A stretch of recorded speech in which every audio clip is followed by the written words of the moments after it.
وبأم المؤمنين. بسم الله الرحمن الرحيم. السلام عليكم ورحمة الله وبركاته. Alhamdulillahi rabbil alamin. Nahmaduhu wa nasta'inuhu wa nastaghfiruh wa na'udzu billahi min syururi anfusina wa min sayyiati a'malina. May yahdihillahu fala mudilla lahu wa may yudlil fala hadiya lahu. Amma ba'du. Para hadirin yang dimuliakan oleh Allah Subhanahu wa taala, yang kami hormati para alim, para ulama, para tokoh masyarakat, serta pengurus Masjid Qaryah At-Thayyibah. Hadanallah wa iyyakum ajma'in. Dalam kesempatan kali ini, kami Al-Fakir mengajak kita semua untuk selalu bersyukur atas segala nikmat-nikmat yang telah Allah berikan. Terkhusus nikmat iman dan nikmat Islam. Karena dalam agama Islam begitu banyak dan luas ajaran yang terkandung di dalamnya. Baik ajaran yang memiliki atau perintah taat atau larangan untuk meninggalkan dosa atau maksiat. Sambil kita terus memperdalam ilmu agama kita, sambil kita terus mengkaji apa yang ada di dalam agama Islam, jangan khawatir. Semua ajaran yang terkandung di dalam agama Islam telah diringkas oleh Imam An-Nawawi dalam kitab Nasaihul Ibad. Beliau menyebutkan di dalam kitabnya, fa inna jami'a awamirillahi tarji'u ila khaslataini. Sesungguhnya seluruh perintah-perintah Allah itu kembali kepada dua poin penting. Apa dua poin penting itu? Yang pertama adalah at-ta'zimu lillah, pengagungan seorang hamba kepada Tuhannya, yaitu Allah. Dan yang kedua adalah asyafaqatu li khalqihi, kasih sayang seorang manusia dengan manusia ciptaannya Allah Subhanahu wa taala. Perkataan Imam An-Nawawi ini sesuai dengan sabda Rasulullah sallallahu alaihi wasallam, khaslatani la syai'a afdalu minhuma. Ada dua perkara yang tidak ada yang lebih utama dibandingkan keduanya, yaitu al-imanu billah wan naf'u bil muslimin. Perkara yang pertama adalah beriman kepada Allah dan memberikan manfaat kepada sesama muslim lainnya. Wa khaslatani la syai'a akhbathu minhuma.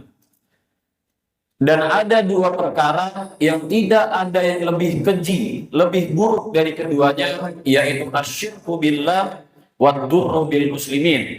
Dua perkara tersebut adalah menyekutukan Allah dan mendatangkan bahaya bagi sesama muslim lainnya. Kalau kita perhatikan sabda Rasulullah Shallallahu Alaihi Wasallam ini, di dalamnya terdapat perintah beriman kepada Allah dan mendatangkan manfaat bagi sesama muslim lainnya. Dua hal ini atau maksudnya adalah al-imanu billah dan asyirku billah.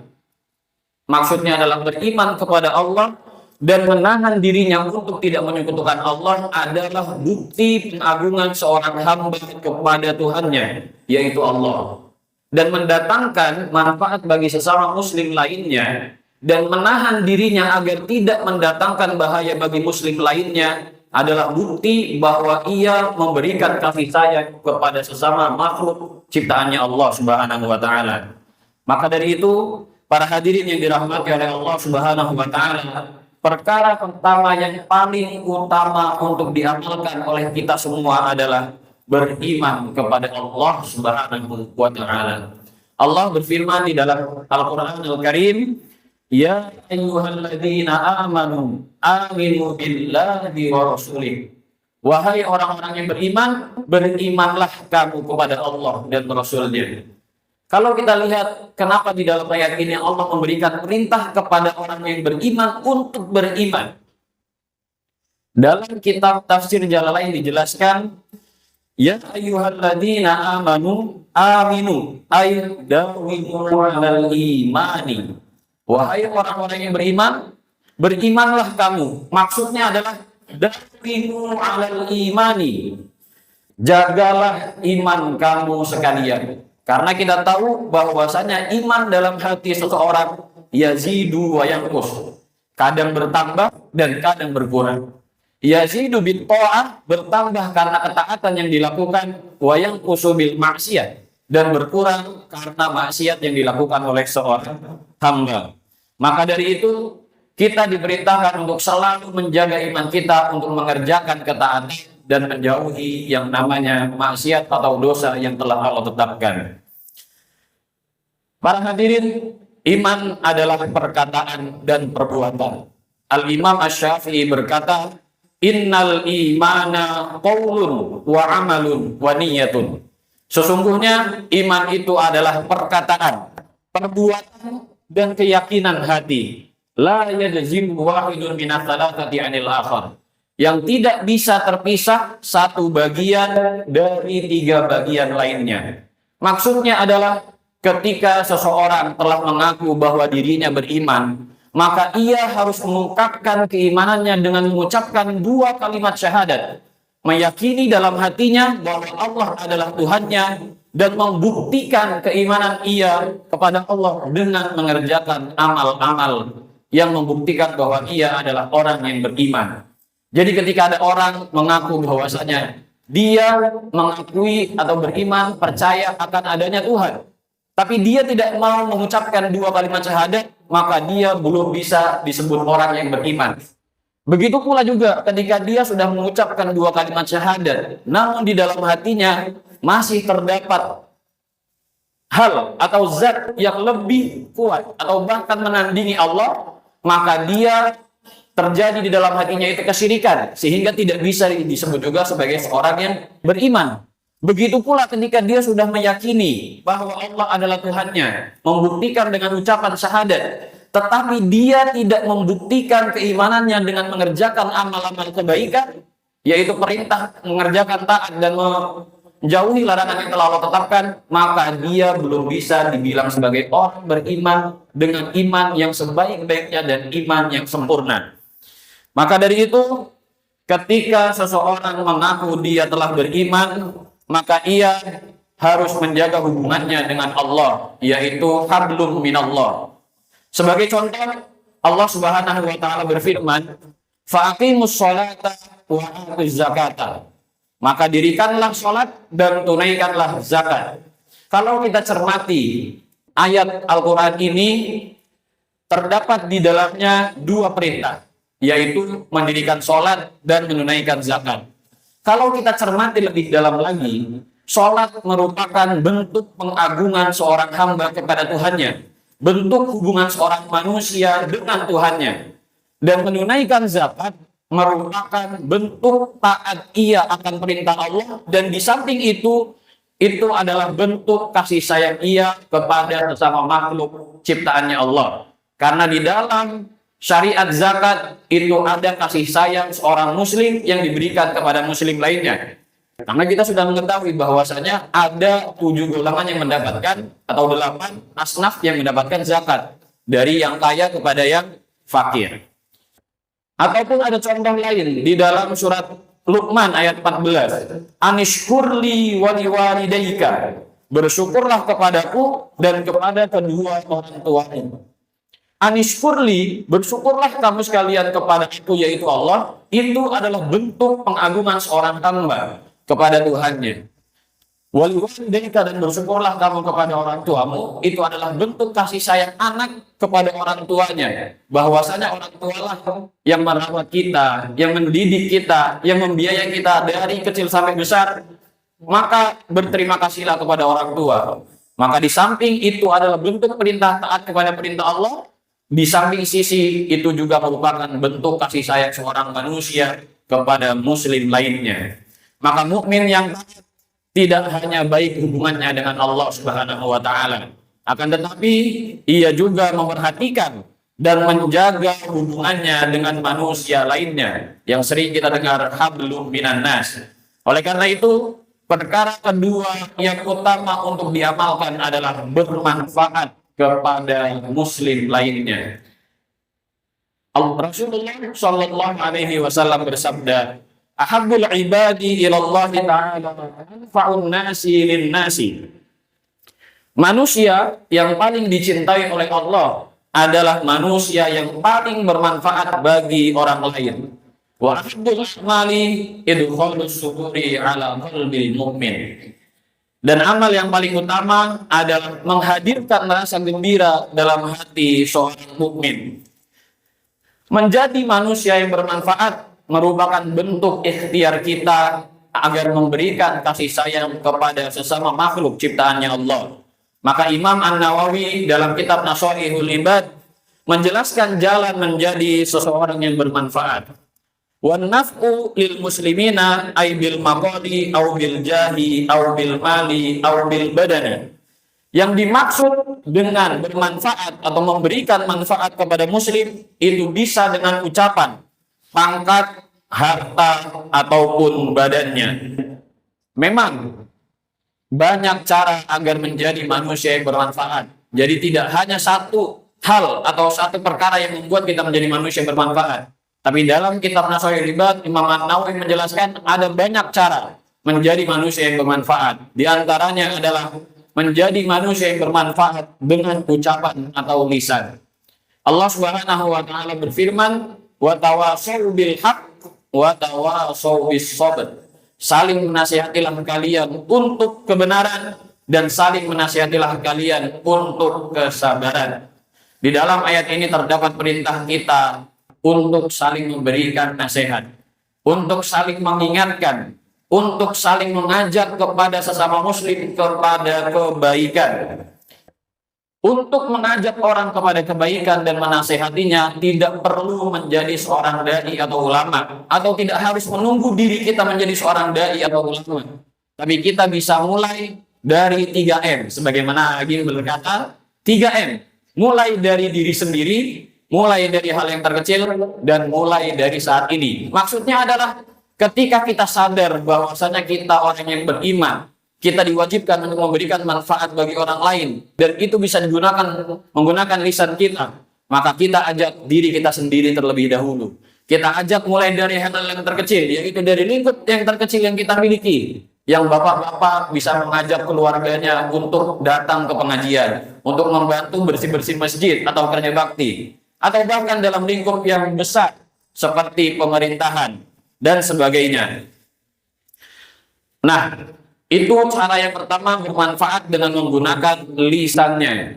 Tetapi ketika kita tidak bisa mengajak manusia kepada kebaikan karena mungkin kurangnya ilmu kita, maka Rasulullah SAW bersabda, "Man kana yu'minu billahi wal yawmil akhir falyaqul khairan aw liyasmut." Barang siapa yang beriman kepada Allah Subhanahu wa taala dan hari akhir, maka hendaklah ia berkata dengan kata-kata yang baik atau diam. Ketika kita tidak bisa untuk berkata yang baik, yaitu mengajak orang kepada kebaikan, maka lebih baik kita untuk diam. Makanya ada istilah emas. Diam itu adalah emas. Nah, itulah betapa pentingnya ketika kita tidak memiliki ilmu yang cukup, lebih baik kita diam daripada lidah kita terpeleset mengatakan hal-hal yang tidak seharusnya. Cara yang kedua yang disyaratkan, yang direkomendasikan oleh Al-Imam An-Nawawi adalah bermanfaat dengan pangkat atau jabatan yang dimiliki. Allah Subhanahu wa taala berfirman, "Ya ayyuhalladzina amanu kunu qawwamina lillah syuhada'a bil qist." Wahai orang-orang yang beriman, jadilah kamu penegak kebenaran karena Allah dan saksi-saksi yang bertindak dengan adil.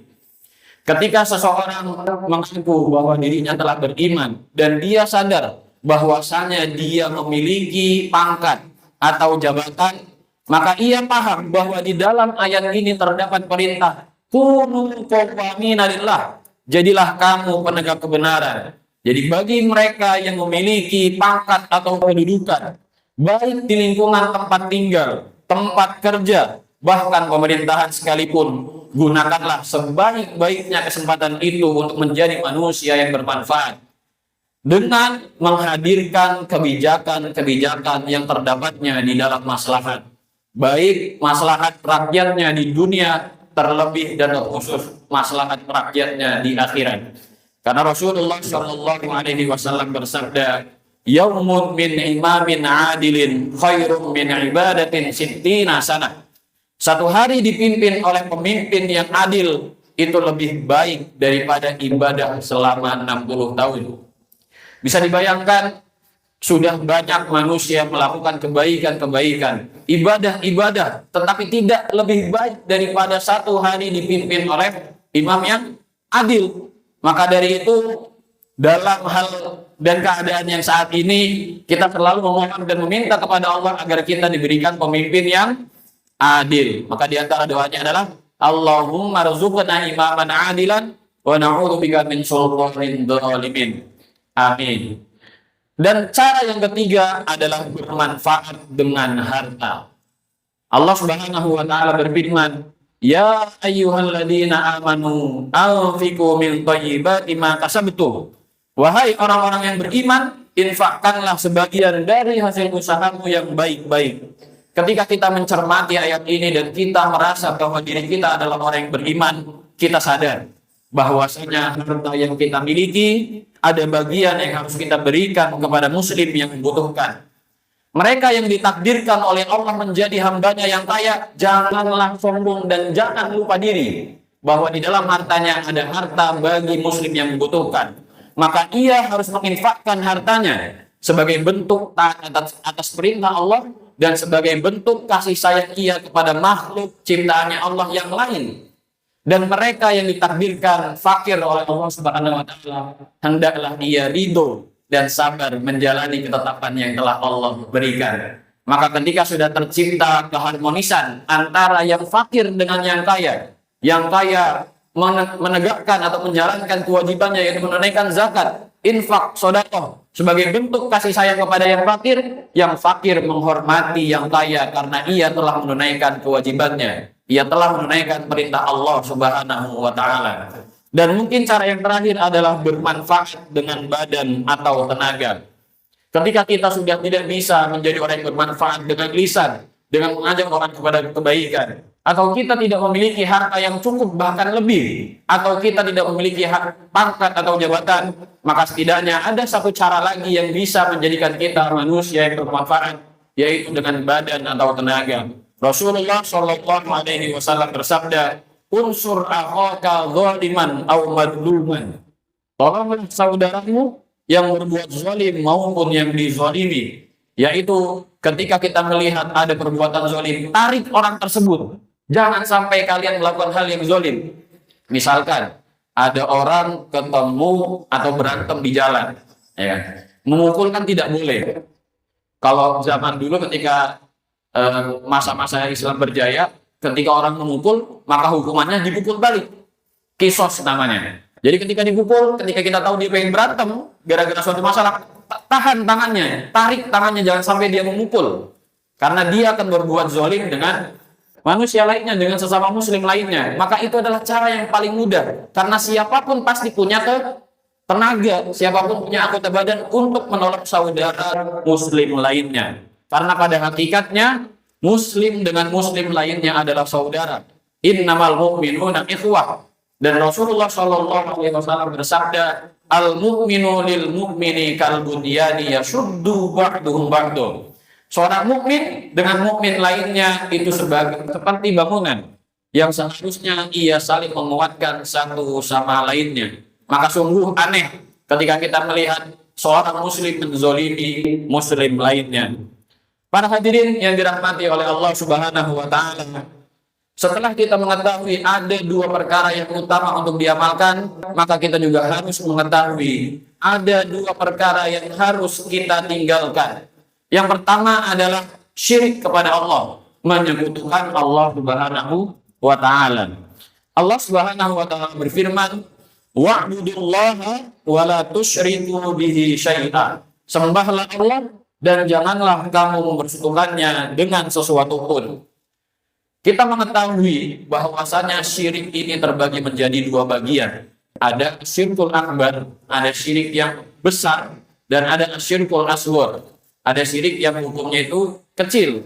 Kita tidak ingin membahas asyirkul akbar Karena pada esensinya asyirkul akbar adalah menyekutukan Allah, menjadikan Allah itu memiliki sekutu. Sudah pasti itu dihukumi sebagai asyirkul akbar. Tapi yang ingin kita bahas adalah asyirkul asghar, yang kadang orang tidak sadar bahwasanya dirinya telah melakukan dosa tersebut. Apa asyirkul asghar itu? Asyirkul asghar itu adalah ar-riya. Rasulullah Shallallahu Alaihi Wasallam bersabda, Inna akhwafa ma akhafu alaikum asyirkul asghar. Sungguh yang paling aku takuti atasmu adalah asyirkul asghar. Kalau sahabat bertanya, wa asyirkul asghar? Para sahabat bertanya, apa asyirkul asghar itu ya Rasulullah? Qala ar-riya'u. Beliau bersabda, beliau menjawab, asyirkul asghar itu adalah ar-riya. Apa yang dimaksud dengan riya? Al-Imam Al-Ghazali berkata, ar-riya huwa talabul jahi wal manzilati bil ibadati. Mencari kemuliaan dan kedudukan dengan ibadah-ibadah yang dilakukan. Kadangkala ketika kita sedang melakukan ibadah, ketika kita sedang melakukan ketaatan, kadang suka terselip itu yang namanya riya, sadar atau tidak sadar. Apa itu riya? Yaitu meminta, mencari kemuliaan dan kedudukan dengan ibadah. Jadi contohnya ketika ada seseorang, dia melakukan sholat berjamaah 5 waktu, tetapi di dalam hatinya terbesit riya, ingin mencari kedudukan, ingin dianggap orang soleh, ingin dianggap orang baik, maka itu secara tidak langsung membuat dirinya terjatuh ke dalam lubang riya. Makanya riya ini adalah penyakit hati yang hanya tahu kapan riya itu datang dirinya sendiri. Yang bisa kita lakukan sebagai seorang hamba adalah memohon pertolongan kepada Allah untuk dijauhkan riya masuk ke dalam hati kita. Maka di antara doa agar terhindar dari riya adalah Allahumma inna na'udzubika min an nusyrika bika syai'an. Ya Allah, aku berlindung kepadamu dari perbuatan syirik yang aku ketahui, na'lamu. Wa nastaghfiruka lima la na'lamu. Dan aku memohon ampun kepadamu atas apa yang tidak aku ketahui. Mari kita baca doanya bersama-sama biar sedikit bersemangat untuk kita amalkan. Mohon diikuti setelah saya membaca. Allahumma inna na'udzubika min an nusyrika bika syai'an na'lamu. Min an nusyrika bika syai'an na'lamu. Min an nusyrika bika syai'an na'lamu. Wa nastaghfiruka lima la na'lamu. Lima la na'lamu. Oke, baik. Satu poin lagi tentang riya di dalam Al-Qur'an ayat Al-Kahfi ayat 110. Allah Subhanahu wa taala berfirman, "Faman kana yarju liqa'a rabbih falya'mal 'amalan shalihan wa la yusyrik bi ibadati rabbih ahada." Siapa yang mengharapkan pertemuan dengan Tuhannya, hendaklah melakukan amal soleh dan tidak menjadikan apa dan siapapun sebagai sekutu dalam beribadah kepada Tuhannya. Di dalam ayat ini terdapat poin tentang riya. Maka dalam kitab tafsir Jalalain dijelaskan yang dimaksud dengan wala yusyriku bi ibadati rabbih ay fiha bi an la yuraniya ahada. Janganlah menyekutukan Tuhannya dalam beribadah, maksudnya tidak memamerkannya kebaikan kepada manusia. Itulah yang dimaksud dengan riya. Jangan sampai kita memamerkan amal-amal kebaikan, amal-amal ketaatan untuk mendapatkan kemuliaan dan kedudukan di antara manusia.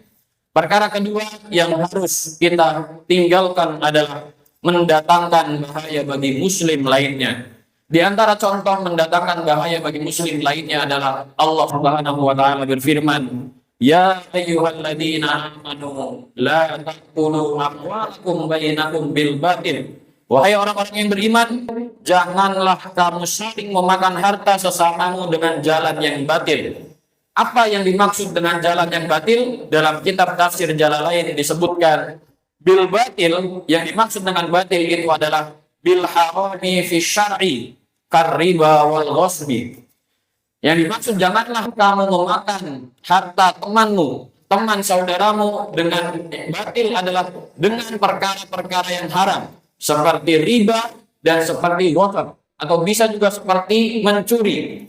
Karena di dalam riba, di dalam pencurian itu terdapat kesengsaraan bagi muslim lainnya. Kalau kita perhatikan, ketika kita melakukan transaksi di bank, kemudian di dalamnya terdapat riba ketika kita minjam uang ke bank, kemudian dikasih tahu ada bunganya, dan bunga itu kan dianggap sebagai riba. Itu hal yang menyengsarakan muslim lainnya, sehingga dia terlilit hutang semakin banyak, semakin banyak, semakin banyak. Maka ketika dia tahu bahwasanya riba adalah hal yang dilarang, maka ia akan meninggalkan hal-hal tersebut.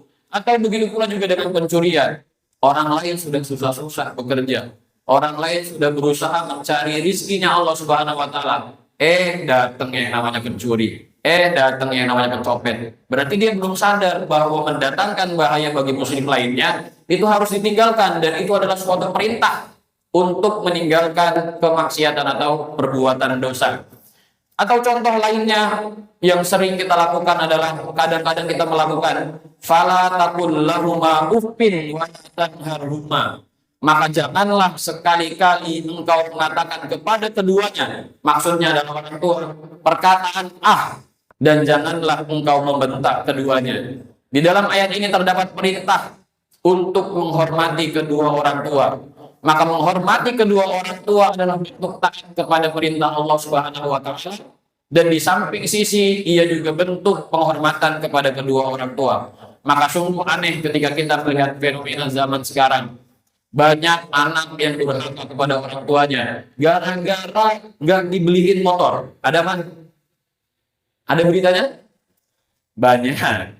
Bahkan begitu juga sebaliknya. Ada orang tua yang tega membunuh anaknya. Karena apa? Karena dia stres, karena dia merasa sempit, kehidupannya tidak dicukupi oleh Allah. Stres akhirnya dia membunuh keempat anaknya, ketiga anaknya. Ada berita seperti itu? Ada. Maka dari itu berhati-hatilah dalam mengerjakan sesuatu. Para hadirin yang dirahmati Allah Subhanahu wa Ta'ala, kalau kita renungkan kembali ketaatan yang dikerjakan, manfaat yang ditebarkan, serta larangan yang ditinggalkan, sesungguhnya kembali kepada diri kita masing-masing. Sebagai contoh, ketika bapak-bapak atau ibu-ibu ketemu orang lagi minta-minta di pinggir jalan, kemudian tiba-tiba bapak-bapak atau ibu mengasih uang 1 juta. Kira-kira itu orang fakirnya senang atau nangis? Kira-kira orang yang dikasih tadi itu bakalan senang apa nangis? Senang plus nangis. Kenapa dia nangis? Nangis bahagia. Nggak pernah dapat uang sebanyak 1 juta. Tetapi kalau kita renungkan kembali, siapa yang paling senang? Orang yang dikasih atau orang yang mengasih? Atau orang yang memberi? Orang yang memberi. Makanya coba sekali-kali iseng jalan, pinggir jalan, ada orang fakir, coba kasih 1 juta. Siapa tahu orang fakirnya senang, bapak-bapak juga ikut senang. Karena memang itulah hakikatnya kebaikan yang dilakukan. Ketika kita mengerjakan kebaikan, pada sesungguhnya kebaikan itu kembali kepada diri kita sendiri. Kitalah yang lebih bahagia ketika kita memberikan kebaikan kepada muslim lainnya. Karena Allah sebenarnya maha kaya, maha agung, tidak membutuhkan pengagungan seorang hamba kepada Tuhannya, dan tidak juga membutuhkan ketaatan yang dilakukan oleh seorang hamba. Tetapi Allah tahu hambanya itu lemah, hambanya itu tidak memiliki daya dan upaya kecuali pertolongan Allah. Makanya ketika dia melakukan kebaikan, Allah akan membalas kebaikan tersebut dengan berkali-kali lipat. Jadi sebenarnya ketika kita melakukan kebaikan, di satu sisi kita memberikan kebahagiaan orang lain, di satu sisi kita memberikan kebahagiaan kepada diri kita sendiri. Yang mana kebahagiaan itu bisa kita tuai, kita bisa ambil baik di dunia maupun nanti di akhirat. Ibaratnya kayak kita lagi nabung di bank. Ya. Semakin banyak uang tabungan yang ada di bank, bapak-bapak sama ibu senang apa enggak? Ibu-ibu kalau di tabungannya ternyata bapak-bapak nyimpen tabungan 1 miliar, senang nggak bu? Oh, nggak ada suaranya, kayaknya nggak senang, belum pernah dapet. Oke, sama saya juga belum pernah dapet. Ya, jadi ketika kita tahu, oh ternyata bapak-bapak menyimpankan uang tabungan sebanyak 1 M, yang senang kan kita senang, yang memberikan 1 M juga senang. Begitu pula juga dengan kebaikan. Kita menabung kebaikan, maka nanti kita kaget. Bisa jadi kita kaget di akhirat nanti. Loh, kok ternyata tabungan saya banyak? Karena ada kebaikan-kebaikan yang terus ditabung. Begitupun sebaliknya. Ketika kita melakukan kemaksiatan, perbuatan dosa, maka kembalinya kepada diri kita masing-masing. Maka dari itu Allah Subhanahu wa taala berfirman, "In ahsantum li anfusikum wa in asatum falaha." Jika kalian berbuat baik, berarti kamu telah berbuat baik untuk dirimu sendiri. Jika kamu berbuat jahat, itu kembali kepada dirimu sendiri. Surat Al-Isra ayat ke-7. Maka dari itu, semoga Allah Subhanahu wa taala selalu membimbing kita agar menjadi hamba-Nya yang beriman dan hamba-Nya yang selalu menebarkan manfaat kepada sesama muslim lainnya. Di antara doa yang bisa kita amalkan agar iman selalu tetap di dalam hati adalah Allahumma habib ilaina al-iman wa zayyinhu fi qulubina. Ya Allah, cintakanlah kepada kami itu keimanan dan jadikanlah keimanan itu perhiasan di dalam hati kami. Wallahu a'lam bishawab. Terima kasih atas segala perhatian dan kebersamaannya. Mohon maaf atas segala kekurangan dan kesedipan perkataan dan omongan. Wabillahi taufiq wal hidayah wal ridha wal inayah. Wassalamualaikum warahmatullahi wabarakatuh.